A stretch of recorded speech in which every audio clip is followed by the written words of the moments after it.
Hi, this is Shafna Jain. இன்றைக்கும் கப்பல்ஸுக்கு இடையில் வர ஒரு சின்ன பிரச்சனையை பற்றி தான் பேச போகிறோம். அதாவது பொதுவாக இந்த ஜோக்ஸ், பார்ட்னர்ஸ்குள்ளே ஜோக் பண்ணுறது. ஜோக்ஸ் சாதாரணமாக இருந்தால் எந்த பிரச்சனையும் இல்லை, அது இஷ்யூ வராதே, ரெண்டு பேரும் சிரிச்சுட்டு சந்தோஷமாக கடந்து போகிறதாக இருந்தால் அதில் எந்த இஷ்யூவும் இல்லை. பட் நாங்கள் பண்ணுற இந்த நகைச்சுவை எங்களோட பார்ட்னரோட பர்சனாலிட்டியை டச் பண்ணி அதை தாழ்வாக்கி சொல்கிற ஜோக்காக இருந்தால் அவங்க அங்கன சிரிச்சதுக்கு உள்ளுக்கு கஷ்டப்படுற சந்தர்ப்பங்கள் தான் அதிகமாக காணப்படும்.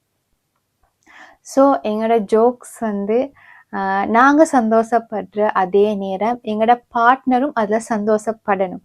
ஜஸ்ட் வெளியே சிரிச்சுட்டு உள்ளுக்கு கஷ்டப்படுற ஒரு நிலையை நாங்கள் ஏற்படுத்தாமல் எங்களோட நகைச்சுவைகளை நாங்கள் முறையாக பேணிக்கொள்ளணும். இது நிறைய இடங்கள்ல பொதுவாக நடக்குது, சர்வசாதாரணமாக நடக்குது. யாரும் இதை பற்றி பெருசாக வரி பண்றதில்ல. பட் இது ஒரு பெரிய இஷ்யூவா அந்த ஒரு இடத்துல நடக்கிற நேரம் அது பெரிய இஷ்யூவாக இருக்காது. தொடர்ந்தும் இந்த செயற்பாடுகள் நடக்குமாக இருந்தால் கப்பல்ஸுக்கு இடையில பெரிய ஒரு முரண்பாட்டை இது ஏற்படுத்தும். கடைசியில இந்த பிரச்சனை எதனால வந்தது, நாங்க ஏன் இப்படி பிரிய போறோம், ஏன் நாங்க இவ்வளோ கோவப்படுறோம், நாங்க ஏன் இவ்வளோ சண்டை போடுறோம் என்ற காரணத்தை கூட தேடிக்கொள்ள இயலாம சிக்கலுக்கு உட்படுற நிலைமைகள் வரும்.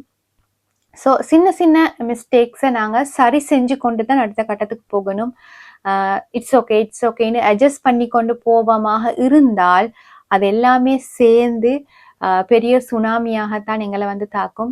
அதனால கப்பல்ஸுக்கு இடையில சின்ன சின்ன இஷ்யூஸ், இப்போ எனக்கு ஹஸ்பண்ட் இந்த டைம்ல ஜோக் பண்ணது ஆஸ் அ ஒய்ஃப் எனக்கு விருப்பம் இல்லைன்னு சொன்னா அதை அவங்கள்ட்ட சொல்லுங்க, ஓப்பனா சொல்லுங்க.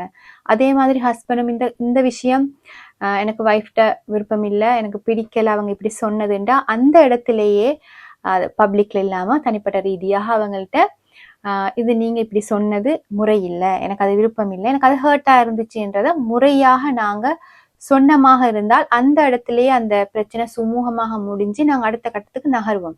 அப்படி இல்லாட்டி நாங்க இந்த விஷயங்களை சேர்த்து சேர்த்து சேர்த்து கடைசியில பெரிய பிரச்சனையாக உருவான பிறகு நாங்க தனித்தனியாக இந்த பிரச்சனைகளை ஐடென்டிஃபை பண்ணி தீர்வுகள் எடுக்க முற்படுற நேரம் இன்னும் சிக்கலை தான் உருவாக்கும். ஸோ குட்டி குட்டி பிரச்சனைகள் வார நேரம் அதை சால்வ் பண்ணி கொண்டே நீங்க போங்க, உங்களோட ஜேர்னியை தொடருங்க. அட்ஜஸ்ட் பண்ணுவோம், இட்ஸ் ஓகே அப்படின்ற கடந்து போற நிலையை வச்சுக்கொள்ளாம இஷ்யூஸ் அப்பப்ப கதைச்சு முடிவுங்க. மேபி ஒருத்தருக்கு அது பிரச்சனை இல்லாம இருக்கலாம், சர்வை பண்ணி போகக்கூடிய நிலை இருக்கலாம். பட் அடுத்த பார்ட்னருக்கு இது கஷ்டமாக இருக்கும், அட்ஜஸ்ட் பண்றது கஷ்டமாக இருக்கும். ஸோ நான் ஏற்கனவே பல வீடியோவில் பேசிக்கிறேன், இந்த கப்பல் வார நேரம் ரெண்டு பேரும் சேர்ந்து தான் முடிவுகள் எடுக்கணும். தனிப்பட்ட ரீதியாக ஒருத்தருக்கு ஓகே என்று விஷயங்கள் வார நேரங்கள்ல அடுத்தாக்களை பற்றியும் நாங்கள் யோசிக்கணும். எனக்கு ஓகேயா இருந்தன்ற ஒரே காரணத்துக்காக என் ஹஸ்பண்டுக்கும் அது ஓகேயா இருக்கணும்ன்ற எந்த முடிவும் எடுக்கலை எங்களுக்கு. மேபி அவருக்கு அது பிழையாக தோன்றலாம். ஸோ முடிவுகள் எடுக்கிற நேரம் ரெண்டு பேரும் டிஸ்கஸ் பண்ணி கலந்துரையாடி சரியான முடிவுகளை எடுத்து அடுத்த கட்ட நகர்வுகளுக்கு எங்களோட ஜேர்னியை தொடர்பமாக இருந்தால் எங்களுக்கு ஒரு ஹாப்பி ஜேர்னியை போகக்கூடியதாக இருக்கும். இல்லாட்டி ஒருத்தர் சஃபர் பண்ணி அடுத்தால் சந்தோஷமாக வாழ்க்கையை நடத்தக்கூடிய சிச்சுவேஷன் காணப்படும். ஸோ ஆஸ் அ கப்பல் முடிவுகள் எடுக்கும் போதும் சரி, பிரச்சனைகள் வரும் போதும் சரி, ரெண்டு பேரும் சேர்ந்து ரெண்டு பேரும் என்ன ஃபீல் பண்ண அப்படின்றத உட்கார்ந்து பேசி அடுத்த கட்டத்துக்கு நகர்வோமானால் எங்களோட ஜேர்னி ஹாப்பி ஜேர்னியாக இருக்கும். Thank you so much.